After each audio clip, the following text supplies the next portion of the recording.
35 kaya kayo ng probinsya. Good morning mga kaayos. Ngayong araw, samahan nyo ako mag-assemble tayo ng Howo transmission. It's W19710 yung model niya. Let's go. So unang gawin natin mga kaayos, gagawa tayo ng packing seal. So meron tayo ditong Flexoid.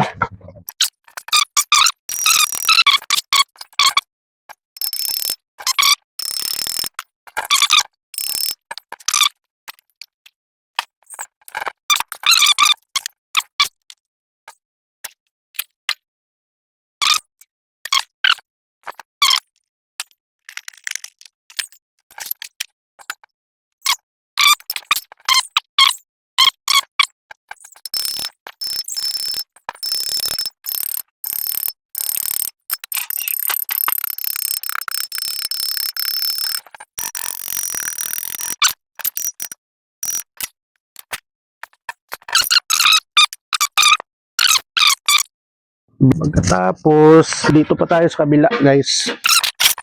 Ano mga kaayos, bali tatlo to siya sa oil pump, sa plants ng input shop at saka sa blind plants ng bearing. Right?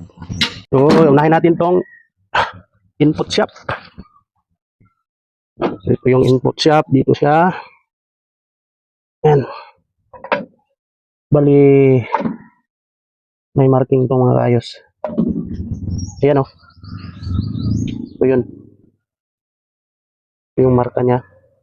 Sugit. Bali, hatiin lang siya. Ito yung counter gear mga kaayos.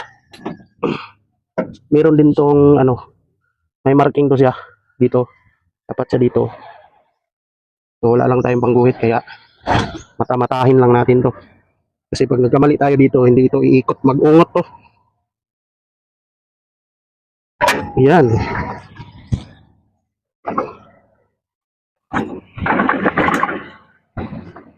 Ito mga kaayos, itong counter gear na to nasa right.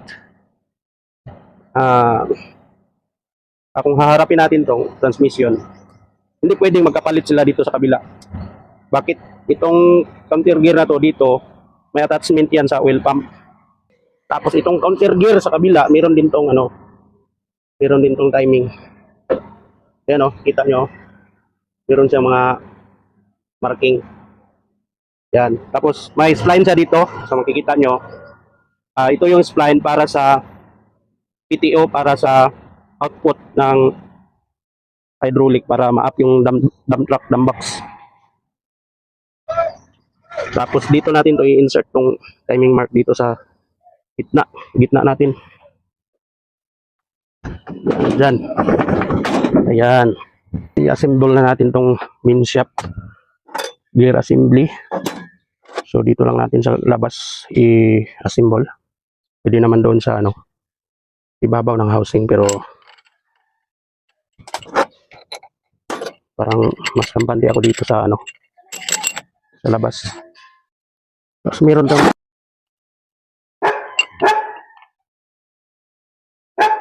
itong yan. Tapos ilagay natin tong gear na kwarta.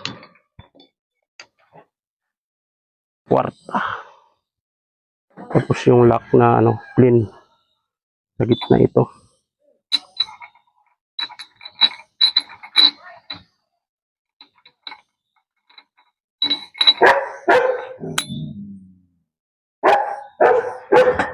Yan.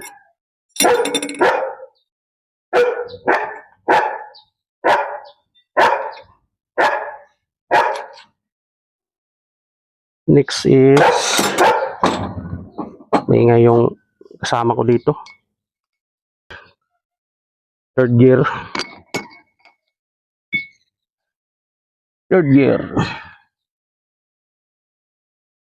Tapos yung lock na naman.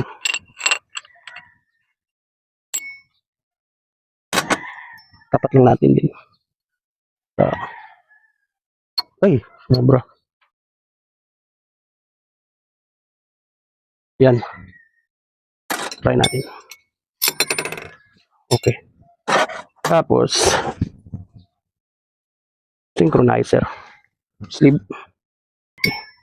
Kalimutan ko guys. Sorry guys. Yan. Third gear. Tapos ito, lock muna. Ito.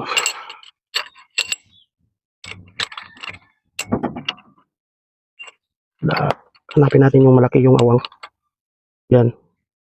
Try natin. Okay. Okay. Masuk siya. Yan.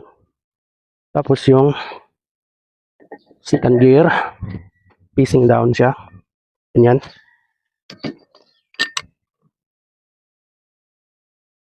Then, bunutin muna natin to. Next is yung malapad na ano. Yung pin yung magkabila niya. Piecer.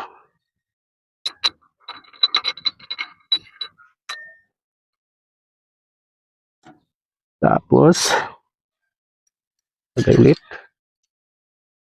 Tapos, yung first gear. Yan. Yung first gear, laki. First gear. Alright.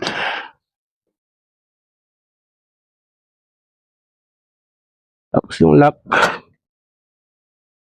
Dito malagyan ng lock pag meron ito. Tandahan lang.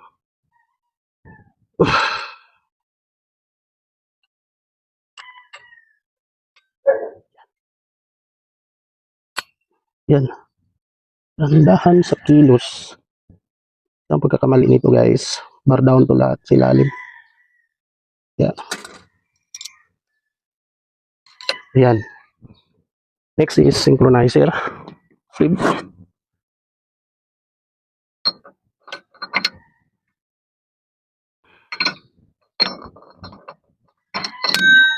Yan, pasok agad. Tapos yung stopper sa ilalim ng reverse. Oops, hindi mapasok. Yan. Yan guys, hindi siya mapasok pag nandito yan. Kaya yan.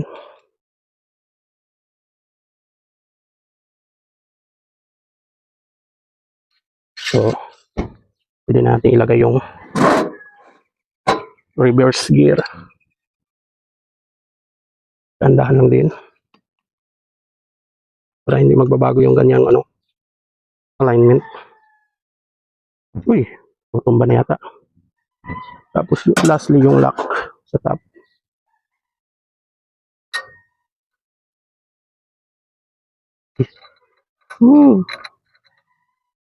Yan.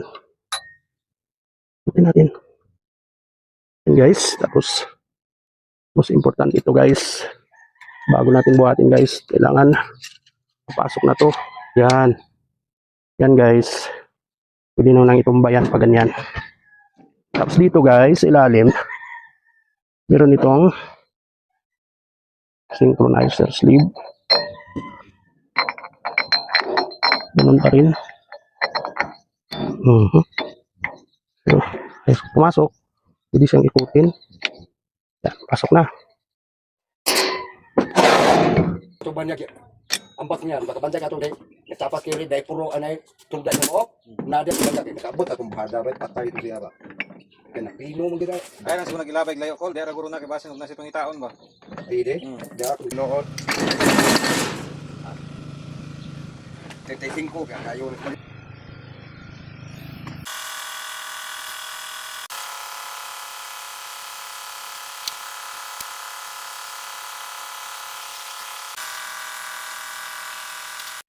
At ito naman yung mga counter gear guys para sa reverse. So dito ay ano sa housing yan. So wala pa yung mga shafting. So mamaya na natin i-insert yung shafting para hindi tayo mahirapan sa kalisod pag kabit niyan. Housing na yan.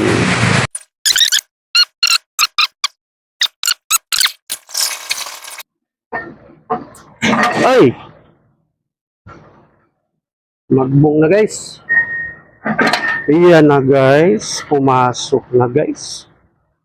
Wala na tayong magagawa dyan guys. Yan na. Engage na natin tong one. Tong eye glare. Eye glare gear. Slanting to. Sa ilalim to banda. Ito yung baling upuan ng one. Bearing ba? Guys. Bearing. Yan guys. Yan. Ito yung sa ano, yung may spline sa may PTO to para sa ating dumbox. So meron din yung ano niya, oh, bearing seat. Yan. Pasok na yung bearing guys.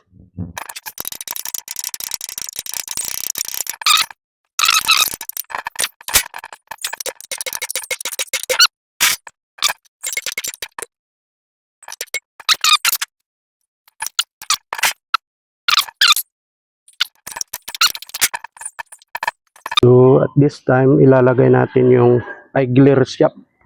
So, dalawa to. Itong malaking butas dito sa kabila. Tapos, itong yung maliit na butas dito. Yan. Tapos, mapapansin natin, meron siyang maliit na butas para sa oil. Itatapat lang natin sa main shop. So, pwede nating alalayan ng pukpuk. Yan. Tapos, dito sa kabila, meron yung tube dyan sa ilalim. Yan o, kikita nyo. Ito yung kanyang lubricant. Tapos, ito rin, butas yan. Pising sa windshield. Baluktutin bala. Yan o. Kailangan papasok yan siya sa gitna. Tapos yun, take note the one, fuel hazards. Sana pasok to. Yan guys.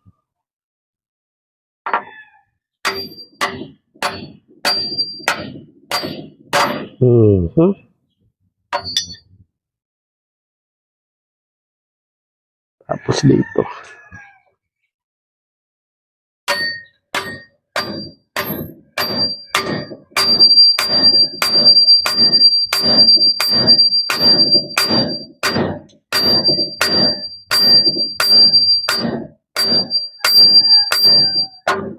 Yan.